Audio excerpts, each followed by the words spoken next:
On WordPress and hardening it, I do have some advice in that regard. Having been hacked, and not just a few files, all 107 sites, they managed to get in through my firewall. They managed to get in directly to my server, and once they were there, once they were inside my FTP account, they had global access everywhere, and they took full advantage. Now, this is probably my fault. I called them out. I made them mad because I called them what they are, which is pond scum, lower than pond scum. But here's a word of advice.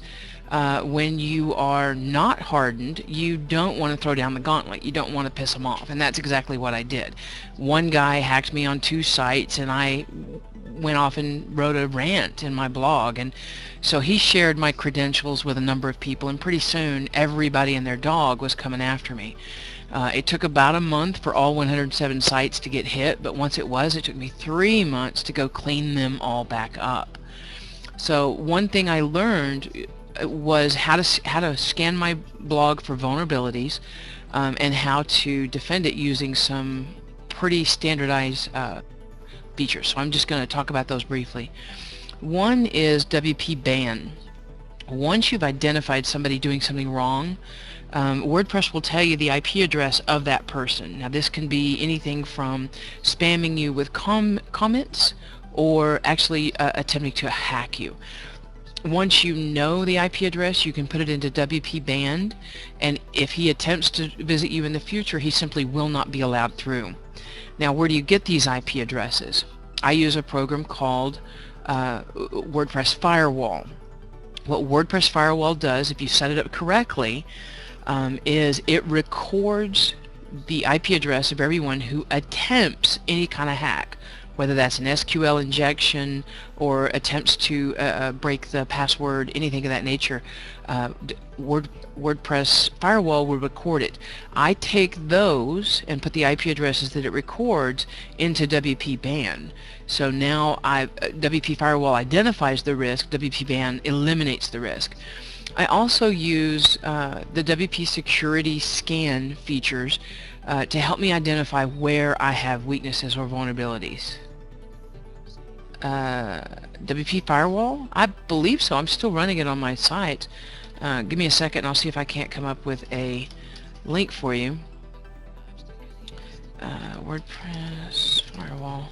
Anyway, while I'm looking, let me complete what I was saying, and that's the WP security scan identifies things like, have you, oh really, I didn't realize it hadn't been updated in a while, but I'm still using it and it's still catching these attacks. And frankly, the SQL injection hack is the standard way most people come after you. And I am using it on almost every one of my blogs, so I feel like it's still current, still working. Really, all it does is sit out there and monitor things that are happening at the URL. And when things happen at the URL past a certain point, or not from a logged in user, it records it and sends you an email. Now, the sending you an email is optional, but I do recommend you put it on. And I think you'll be amazed when you first put it on how many times people are attempting to hack you. I think it's going to be a real eye-opener when you see how many times somebody's coming to your site and trying this. Now again, I use this and I manage a master list of IP addresses that I've banned due to hack attempts. And when I create a new blog, one of the first things I do is go populate my WP ban with my my basic list, the list that I've managed across all my websites. And I'm happy to share the banned IP ongoing list that I have with you guys. As a matter of fact, Anita, if you'll tell me a little bit later someplace that I can upload it, I have an ongoing list.txt file that contains all the IP addresses that I've identified are hackers and who will attempt to hack your site, and I pre-populate my WP ban with that list. Another plugin that I use and that I talk about in defending your blog is Sabre, which is an anti-bot registration engine. It basically will monitor people that are coming by, like trying to pre-register on your blog. Even if you take registration off, a lot of the hackers and the spam bots, they know where the file It is. So they'll attempt to get to it manually, and if they can, they'll attempt to register, and if they can do that, they'll attempt to backward break into your database, your user's database. And once they're in there, I have to warn you, you're fair game. For example, I keep one administrator account on my blogs, and frequently have several other accounts, subscribers or authors or things of that nature. And when I would go into my user's account, it would say there was one admin. But when I went into WordPress, when I went into the actual database live, I found that there were two admins accounts. He used a series of, this is the name. He used a series of, well, it's not copying. Why is it not copying? Okay, I'm sorry. San, don't distract me, girlfriend. I'm easily distracted. I'm a Virgo. He used a series of HTML tags inside the user to hide the fact that it was a real user when I went into WordPress. So I would go into WordPress and it would say one administrator, but I went into the database live and found that there were two of us. So again, I like to protect my database, my users registration. I don't allow people to just sign up to my blog, to register for my blog as a result. I mean, if I want them in there, I'm happy to do that, and I provide them a link to request permission, but I don't open up my blog for free registration simply because of the type of hacks that opens you up to. Must use mouse to paste. Control V will... Oh, no kidding. Good to know. Okay, so I'll just type it. It's not Saber spelled E-R, it's Saber spelled R-E. Well, it's not letting me get in where I can type. There it goes. So S-A-B-R-E, and that stands for Simple Anti-Bot Registration Engine. And again, I use that just to prevent them from automatically creating fake user accounts that are, that the spammers create, and hackers do as well, because they can use that to reverse engineer things. Of course, I use Akismet. Thank you, Susan, doing all my little research for me. And by the way, if you'll have people visit here, I have a whole section in my blog on defending your blog. And it's not letting me paste again, so I will type it. Or you can do a search. Let's see, I have a category called blogging/defend your blog. Nice. And again, what's in the defending your blog is defending yourself against attacks from both spam and people who would wish you harm. Now, I also use another plugin, and I noticed that I don't have it listed in here, and that's Login Lockdown. The Login Lockdown will just simply shut down your blog if someone tries to log in 3 times in a row unsuccessfully. And a lot of times these brute force hackers will attempt that with a user ID of 1 or the username of login, because it's known, and that's one of the reasons I never use the name admin as my admin account.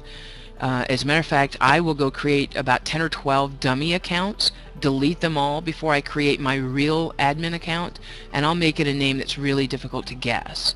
And I always make sure that password is at least 13 characters long, contains uppers, lowers, numbers, and special characters.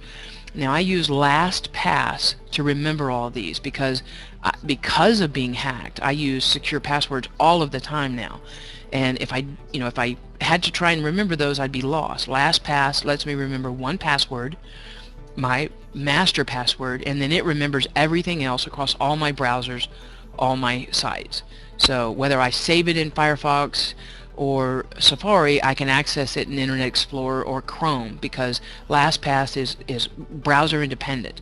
It gives you a global account behind a 256-bit encryption, where you can also access your passwords if from a friend's house, for example. So Susan, if I came to your house and I was on your computer and I needed to log into one of my sites and I didn't remember my password, I could log into my LastPass account and then get access to my passwords from any computer in the world. So it is, just in my mind, one of the best tools for security that you can do for yourself. Helps you keep you organized. It lets you use your passwords across multiple browser platforms, but it lets you use, and this is the important part for me, very difficult passwords to break. So I've made it a practice to generate passwords that are at least 12 characters long, 12 to 13 characters long, and that have all the criteria. Now, I used RoboForm for years, and I did, and I had my passwords backed up onto my USB drive as well. But you can't log in from there. You have to copy it into your local folder, and RoboForm requires a fee every year to upgrade it. Now, like I said, I used it for 2 years, and then somebody turned me on to LastPass. One of my clients who was having, some financial trouble and couldn't afford a lot of the tools that I was recommending, he went out and found LastPass and turned me on to it, and I tried it just to help, just to see what it was about, and I fell in love with it. It's less intrusive than RoboForm. It's easier to use than RoboForm. It has all of the features in RoboForm, and one of the additional features that I really like that RoboForm didn't offer is LastPass offers an Enterprise Edition. So when I have team members that are a part of doing work for me, I can grant them access to just one shared folder in my LastPass directory. So for example, if I want to open up 2 or 3 blogs that I'm having them do work on, I can put those passwords in that folder and he can access it from his LastPass account without getting into all of mine. So LastPass Enterprise, which is a fee-based, but all the other stuff is free. LastPass Enterprise allows great team development. So that may not be something that you guys need now, but it is a cool feature of LastPass. So I didn't mean to jump off onto a rant about LastPass, but I got to tell you, having a secure password is step one in defending your blog. I also, like I said, don't use the username admin, and I don't let it be user ID 1. And since these 3 things are known to hackers, that's where they go after first. So if you just eliminate those potential risks, you go a long way towards protecting your blog. If they can't get in through user ID 1, if they can't get in through user name admin, and you're using a secure password, you've eliminated over half the risks right there. So anyway, I feel like I've been on a rant. I got up here and started chatting, so I'm going to turn the mic over to somebody else now who might have something else to add